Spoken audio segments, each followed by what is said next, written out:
Hey, it's Zach from the Pelican Team Real Estate in Fort Myers, Florida. Today, I want to share an email I received from a prospective client. Dear Zach, my name is Catherine and my husband and I enjoy watching your videos on YouTube.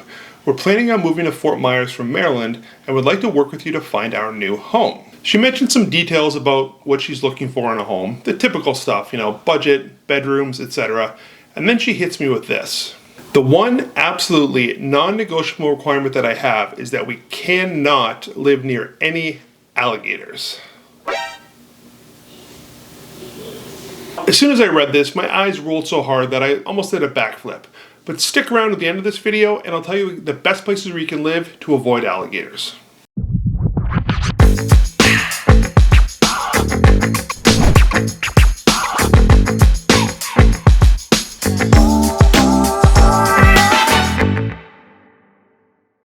Living with alligators, or close to them, is a fact of life when you live in Florida. Now, I need to mention that Catherine, her husband, and I have become pretty good friends, and I did ask her permission to make this video. We've had plenty of laughs, a couple of meals, and a few drinks since we started working together, and it's all good. But anyway, how do we live in harmony with alligators? They're everywhere, and if you have a pond or a canal near your home, and I guarantee that you do have a pond or canal near your home, there's a good chance that an alligator has lived there, currently lives there, or will live there. The first thing is just relax and realize that they're there, and most of the time you don't even know it. There's approximately 1.25 million alligators in Florida, approximately 21 million people living in Florida, plus tourists, and there's an average of 10 alligator attacks on humans each year across the state. So the odds of actually being attacked by an alligator are extremely small. I can't do the math, but according to the Florida Fish and Wildlife Conservation Commission, the odds of being seriously injured in an unprovoked alligator incident are 1 in 3.1 million. By comparison, the Florida Lottery says the odds of winning their lotto jackpot are the same, 1 in 3.1 million. So even though the odds are slim, how can you protect yourself and your loved ones? First, don't ever feed alligators, period. As soon as an alligator associates a human with food, they're going to look at people as their source of their next meal and approach.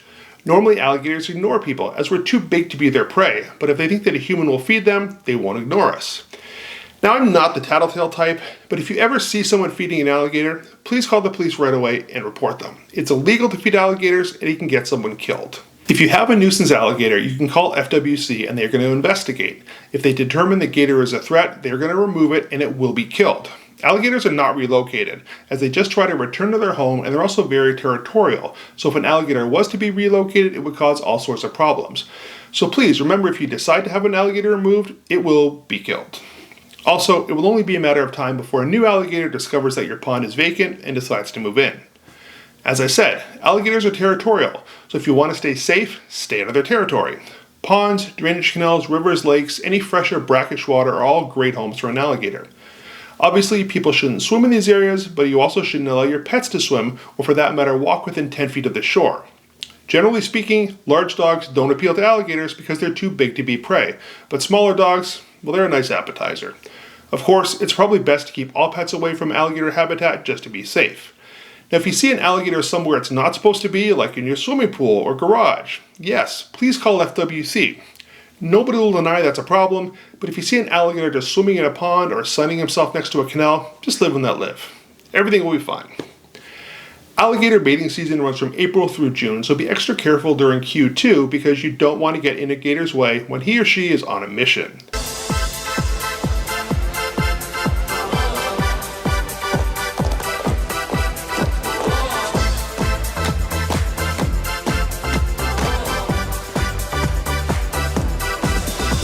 Alligators are most active between dusk and dawn, so be extra careful during these times when you're near their habitat. Just use common sense and you'll be fine. Live and let live. Now, if you really want to avoid living near alligators, here's some good options for you. Ohio, New Jersey, even the metro Atlanta area are all places where you can avoid coming in contact with alligators. But if you want to live in Florida, gators live in all 67 of our counties, so there's no avoiding them. Now, if you still want to risk your life and live here, please reach out to me, as I would love to answer all of your questions about living in Florida and avoiding alligators. While I'm based in Fort Myers, I have partners all over the Sunshine State that I work with, and I'd be glad to refer you to them. Please remember to hit that like button as well as the subscribe button so you never miss a video on real estate and life in Southwest Florida. Thank you so much for watching. I will see you in my next video.